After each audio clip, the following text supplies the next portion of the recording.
Winchester Repeating Arms Company. Their products were so popular pre-war that even non-repeating arms were hot sellers. The single-shot rimfire field was highly competitive, and achieving the lowest price possible for your offering was usually the recipe for success. Winchester was lucky enough to have a Browning patent tucked away securely in their legal department from way back in 1899, back before Bennett and Browning's infamous meeting over Browning's new automatic shotgun. A meeting, coincidentally, about how Browning would be paid for his patents going forward. Well, they never went forward ever again. Winchester produced a Model 1900 single-shot .22 off this patent they had tucked away as Browning walked away. And this model progressed through several of Winchester's improvements and design updates, with improvements and updates in quotation marks, of course, until 1934, when this incarnation of the design was released as the Winchester Model 67. Let's take a look.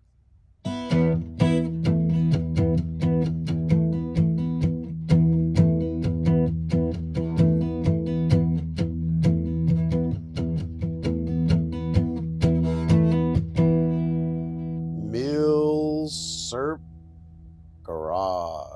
Here we are with the Winchester Model 67. There's a bolt-action .22. Can handle short, long rifle rounds. It's got a 27-inch barrel. Single shot. It will eject the empty cartridge case upon opening, but upon closing and needing to shoot, you will have to cock this rifle by itself. Kind of like Deja Vu, the Stevens Model 94H break action 20 gauge we did a couple of videos back. Very similar action. Frequently, these single shots do require you to cock the action manually for every shot, as well as load a round manually for every shot. Now there's a really interesting history here, which again, seems like a lot of these things, when you're talking about a Browning design or Winchester, it's always funneling back to that famous meeting between T.G. Bennett, John Moses Browning, over the Browning automatic shotgun, which they couldn't come to an agreement over how the payment arrangement would be made. Normally, Browning would bring a patent to Winchester. He'd bring an idea. Winchester would take that idea and use all of their powerful patent attorneys and work their magic to turn that into ironclad patents nobody else could touch. And they would either produce these examples or just stick them away in a drawer somewhere so that they didn't have to compete with themselves, and that they would have this design. If anybody infringed on it, if Remington or anybody else came up with a design that infringed on that, they would have the patents. They had the idea for it. Even if they weren't necessarily producing it, they're like, hey, that's ours. You can't make that. And Browning, I guess, he's a businessman. He didn't really care all that much probably at the beginning, but after a while, and you must fall in love with some of these designs, and this design for the automatic shotgun, he just had an idea that Winchester had a lot of pump shotguns out there, Browning's designs too. And he had a feeling that they might try to just squash that one. And he believed so much in that design, he really wanted it out there. So he wanted royalties on it, and didn't work out. It did not work out in that business meeting, and they parted ways. But when they parted ways, he left some of his designs behind, and one of them was this, the Browning patent US 632094. Here it is right here. It is for a Browning bolt gun. That's as simple as an explanation can be, right? But if you check this out, the simplicity in this design. Look at this, zoom in on this design right here. Amazing. Amazing in simplicity. And we're going to break this thing open here and we're going to take a look at it in a little bit. But let's just examine a bit of the timeline. We have to get in there eventually. So this rifle was made from 1934 to 1962. There's a very long run on this one, but a lot of the Winchester rifles leading up to it from the 1900s. So this patent here, this Browning patent, was on, when they released it, was called the 1900. Okay, so the 1900 was made from 1900 to 1902. They made 105,000 of them. I'm just going to bring you up to today, just so I could cover this and we kind of know where we were at, you know. The 1902 was made from 02 to 1931, and now obviously that's when Browning had already been gone. They made 640,299 of those, and in there was an interesting one called a thumb trigger Model 99. I'm going to show you. So like a little interesting history on where that came from. They made those from 20 to 23. There was 75,000 and change made of those. And then in 1904 was the 1904. In 1904 to 1931, made 302,859 of those. That's kind of like the original design. Then that one lasted for a while now, 04 to 31. Now the Model 58 kicked in 1928 to 31. This was them making some revisions. They made about 39,000 of those. There was a Model 59, which was a 1930 model only. Made about 9,000 of those. Bringing us to the Model 60, which was basically this rifle that you see right here on the table. The Model 60 was made from 31 to 34. And they made 166,000 of those. And the 67 was basically that same Model 60. Very small changes. They would like change the sight, change the length of the barrel. Those were made from 34 to 63. They made 383,587 of these Model 67s. Then there was a Model 68. They made changes again as a single shot. But after the 68, the single shot kind of got phased out. I didn't really look at much of the history that went down the line, but that was pretty much it. You know, Winchester started, everyone at that point was really looking for, you know, magazine rifles. Even boys' rifles became like magazine rifles, you know. And this patent, okay, Model 1900, what was revolutionary about this when it hit the streets, you know, this Browning patent? The highlights of this patent are a one-piece barrel receiver design and the simplicity of the action.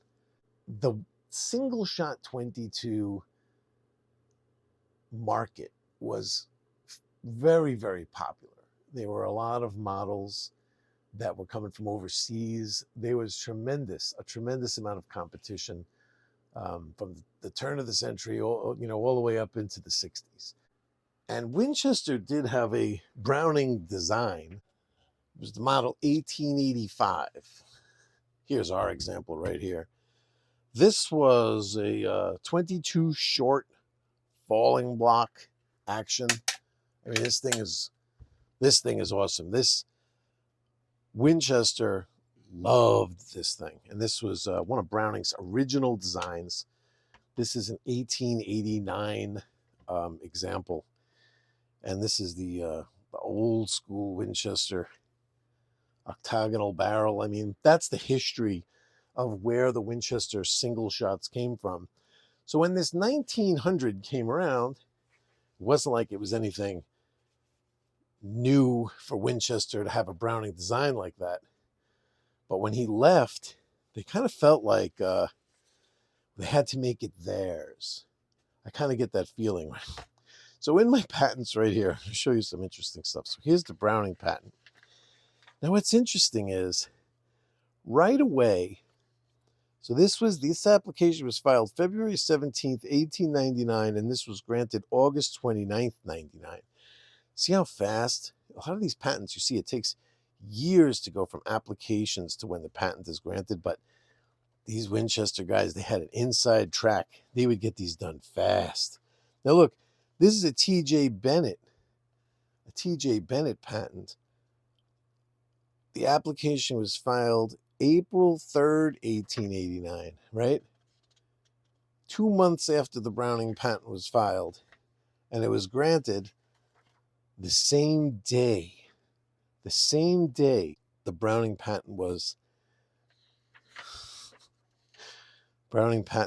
approved.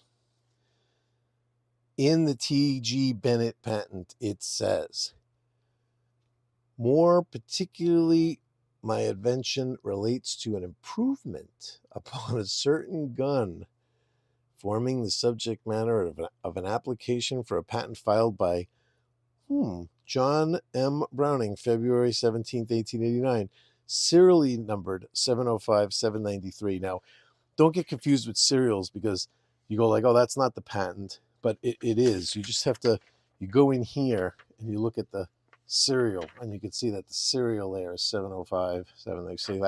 This is the patent that they're talking about.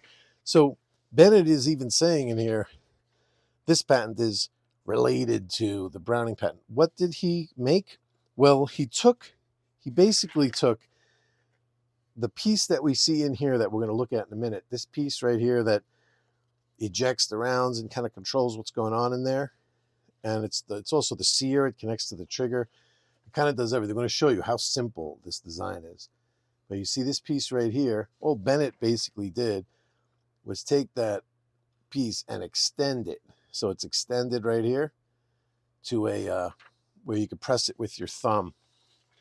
So interestingly enough, and then here's another Bennett a patent. This is 1904. So then again, there's some more refinements. You can see here, this is where, maybe this is the one with the thumb piece, but you see here where you'd press that. This is what the thumb trigger that I said, the 1902, they had the thumb trigger model 99. That's where that came from. And then T.C. Johnson tightened up some of Winchester's patents here in 1920. Some more T.C. Johnson 1920 stuff. And here's Frank Burton in 1923 with the magazine version. So if you're going through the Winchester patents and then you start to see those, that's what we're talking about here, is like the 57. Is this 57? This is the 57, right? The 57. This is with the button over here and the magazine. And also the 69, same thing, button over here. This is my favorite Winchester rifle, by the way. Sorry, Mr. Browning. This thing it's just absolutely gorgeous. But the 69, also, this is where they went with their patents when they started getting removed from the Browning patents eventually. I feel like I have so much to cover. But back, let's get rid of the Johnson and the Burton stuff. We're just sticking with these right here. With Bennett, I feel like they had to make this patent their own. And that was for the 1900, the 1902, and the 1904. Let's take this thing apart. You want to get in there. You want to have a nice fat screwdriver.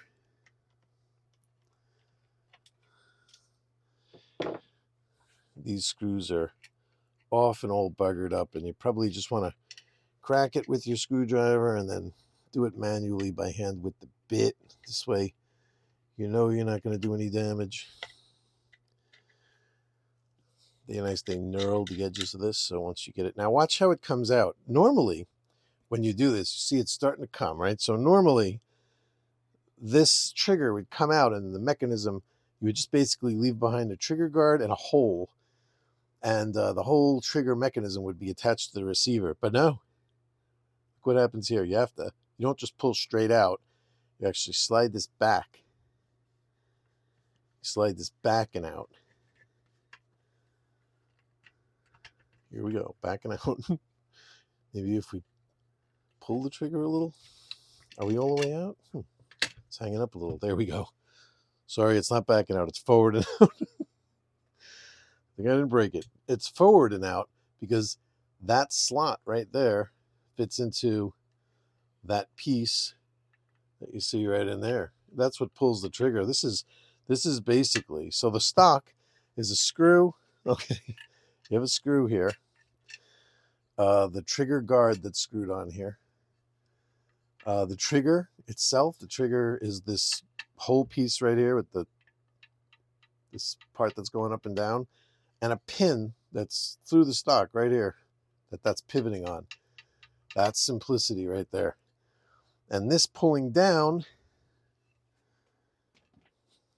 pulls down on here. Pulling down on here is what is connected to the sear, which drops the hammer. Let's get the bolt out of here. So I'm going to show you how to take this apart. This piece right here, it actually just comes out of here, right?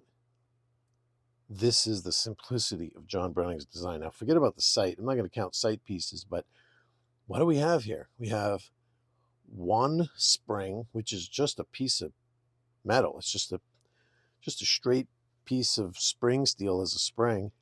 Couldn't be any simpler than that. This block that's dovetailed in here that holds the stock on and holds the spring, does double duty. The barrel and the receiver is just, look at it.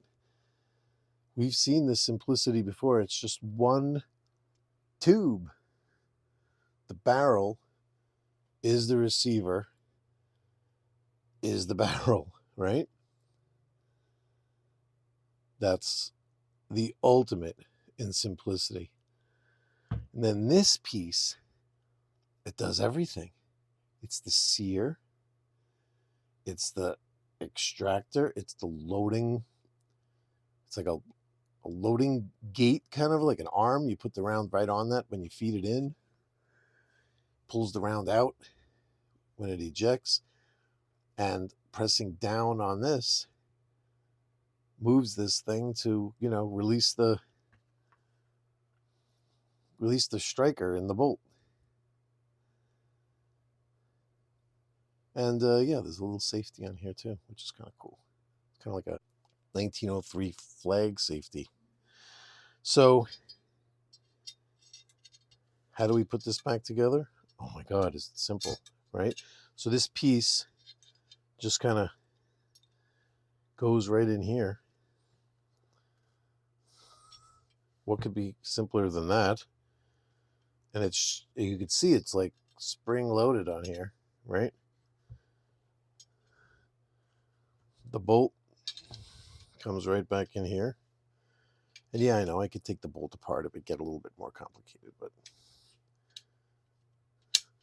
And the bolt actually, if you check this out, the bolt actually moves this. You see? It doesn't just sit in that one spot. Look at that design. Browning is a genius. So if you look at this really careful, it actually has primary extraction. So watch, when you first open this and you first start moving, it opens a little bit. I don't know if you saw that. Watch it again. When you first start moving, it pulls the round out because it has like that hook is behind the rim of the cartridge. So it pulls it out. See that? Just a little bit till it gets to here. So you can see it already moved it out just a little. Then that's the rest of the way. So here, let's get out one of our realistic snap caps. Gotta love these things. Let's get one out. Let's make sure it isn't a one that's been through the wars. So to load this thing, It's weird that I'm doing it out of the stock, but it doesn't make a difference. To load this thing, you just kind of drop it on the edge of that. It's what kind of holds it up, where it doesn't fall down, where it's hard to get in the hole right there. You could just feed it right in there because of that hook, and that hook ends up behind the rim when you close the action. Then after you fire, when you open, you could see it's fully closed, right? You could see when you open, it pops it out just a touch. See, just a little bit, just to break that bond that it makes from the case expanding into the receiver. Just breaks that loose, travels the rest of the way back, and then when it gets back here, it's when it pulls it the rest of the way. And if you're doing it hard, it doesn't really have it has an extractor, not really an ejector, but it functions as both if you do it properly. If you open it harder, it will kick it all the way. It's not meant to go slow. What an amazing design, huh? Is that incredible or what? Now, reassembly, I notice, is easier to open the bolt. So you move this all the way towards the back. And the idea is you just want to hook it inside the trigger. When it goes in there, you'll know right away. And then, boom, the stock falls right into place.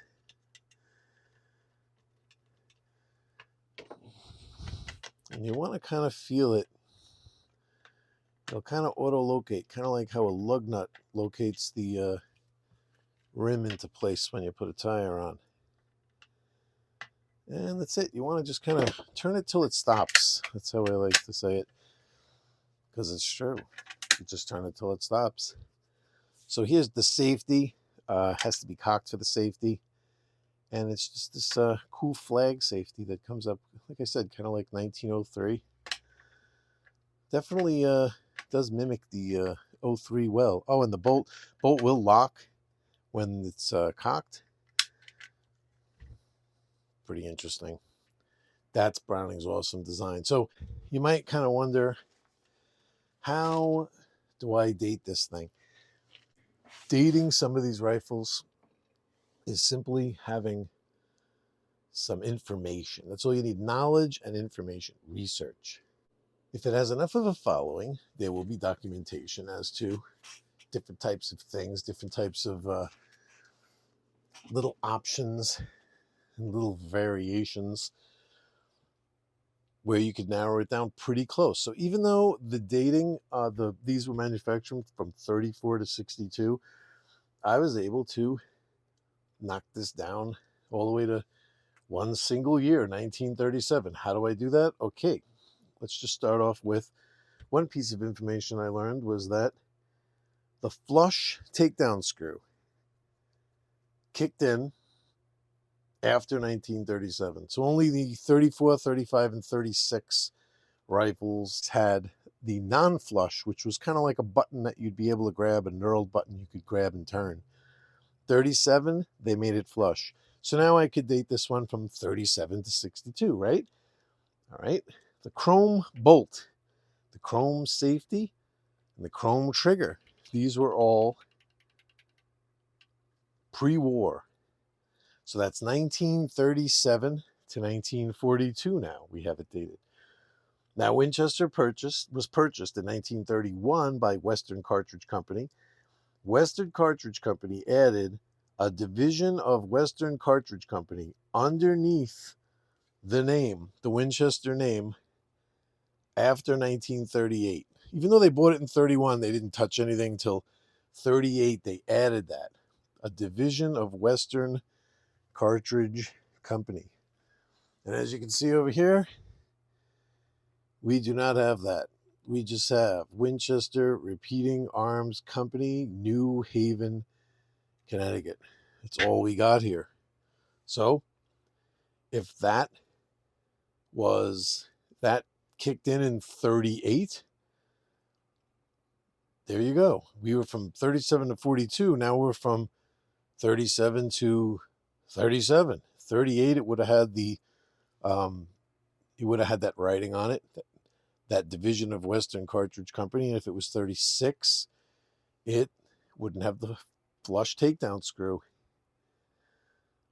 Also, the triggers were grooved starting at 120,000 rifles produced. I do not have grooves, right? So we're before 120,000. So out of 383,587, if I'm below 120,000, 1937 checks out as just about where that would be. Checks out as being correct. Information. Where do you get cool information? I'm going to hook you up. History of Winchester Firearms, 1866 to 1975 by Watrous. This is the book to get. Let me get the rifle out of the way. So this book is so cool. Here's the 67. Here's what they have to say about it. Here's tons of information. What I like about this book, it's chronological. It literally starts the beginnings of Winchester, like back here with these volcanics and stuff, and it works its way through. It doesn't show all shotguns first, all rimfires first. Then it doesn't matter what it is, what the caliber was, whatever. It just goes, what did Winchester release in a timeline? It's for a real Winchester fan, because it's kind of cool to go through and not even have to do your research over, okay, what comes next. You just turn the page. Very few gun books on manufacturers are done this way. They always break it down by the type of gun. And I think it's really cool to break it down like this by date, by, chronologically. So here's the 57. Then, of course, like I told you, the 58. Here's the 69. The 69. Where's the 69 again? I got to show it again. I love it so much, I just have to show it again. Here's the 69, right? The 69 has the same exact timeline as the 67. It's like 1935 to 63 or something. It's like a year off, but it's pretty much the same. They ran concurrently. One was the magazine version, one was the single shot version. And the 69, expensive, really, really good build quality. Whereas the 67, cheaper build quality, very, very simplistic design, but ingenious. Browning's ingenious design. And I heard, just from reading, looking here, see, like in the 68, some of the changes were made to actually make them smoother, close better, whatever. I mean, some people might have said it was a little too rudimentary. I don't know. They were cheap. The whole idea with those was cheap. So you have to make them cheap if you're going to sell them cheap. And then, what is this? One more thing that was interesting. I forgot. What was it? The 670. So where is that? The 677 was it called? Why do I not see that here? So there was a 677. That was a scoped version. Oh, here it is. This was a, it looked just like the 77, and it was. They didn't make many of these things, and it came scoped. First announced 1937 price list. And they were discontinued in 39. They weren't around long. They were only around for a couple of years, it seems like. And because it doesn't make sense. You're going for a cheap price point, and then you're adding a scope, so it's going to be more expensive, but then it's not the quality of the expensive rifles. So I can imagine that just kind of didn't work. So if somebody would spend that much on the rifle, well, they don't care that it has a scope on it. They're just like, they just know what they spent and then the quality of the rifle, and they were just kind of like, whoa. Also, one other thing I almost forgot is that there was a WRF chambering for these things. So from 1935 to 1947, you could acquire them chambered in WRF. So careful if you're not interested in chasing that cartridge down and you really just want to stick with the long rifle, short, long rifle versions, then definitely keep your eye on the receivers when you see one of these, and make sure you're not getting one chambered in that if you don't want it. Also, of Of course, where would we be without the Winchester book? Mattis, of course, Madis. This is my 1 of 1,000 signed version. That's right, and it's not yours. Wikipedia has a nice article here. I think I saw some mistakes in this, but who knows what's mistakes? Maybe the people were right that did the Wikipedia article. Who knows? But Mattis, he talks about it. He discusses it. I forgot what I read. 67 and a 67A. You could go nuts. I mean, how many different little variations am I gonna? I'm closing the Mattis book because I don't even want to open up a can of worms. But let's just talk about shooting it. I love single shots. I love to be able to relax at the range with a little tub of CCI standard velocity 22 long rifle rounds. Set up a target. Sometimes I just don't even bother changing it. I'll just like leave the same target up for hours and just see how much of the center of it I could knock out. I don't even need to sit there and go like 5 rounds at a time and be comparing how many inches my groups are. I just love shooting these single shots. It really is peaceful. There's something incredibly peaceful and relaxing about it, you know. And the only thing that sucks about it is having to be inside. It would be nice to be outside on a nice spring day, shooting a can or something, you know. But it is what it is. At least I have an opportunity to shoot.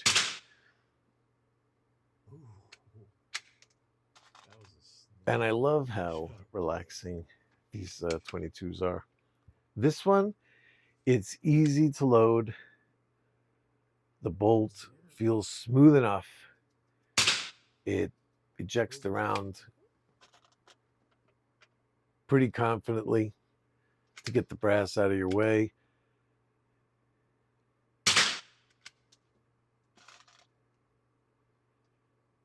And there's really no nonsense. No complications, no drama.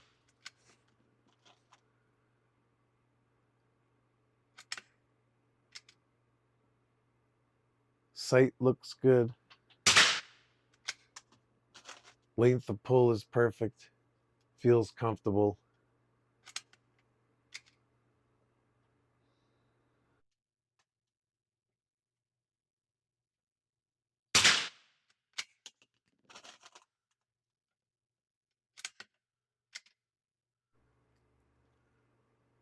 And the barrel's long enough and the rifle's heavy enough where if you're using subsonic rounds,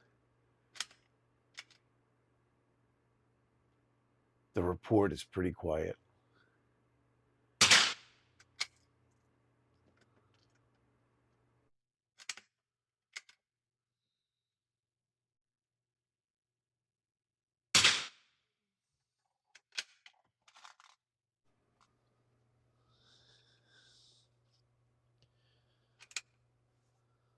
So, ladies and gentlemen, that is the Winchester Model 67. It doesn't get more 22 than Winchester, Browning, and single shot. All used to describe the same gun. Y'all take care, and we'll see you next time.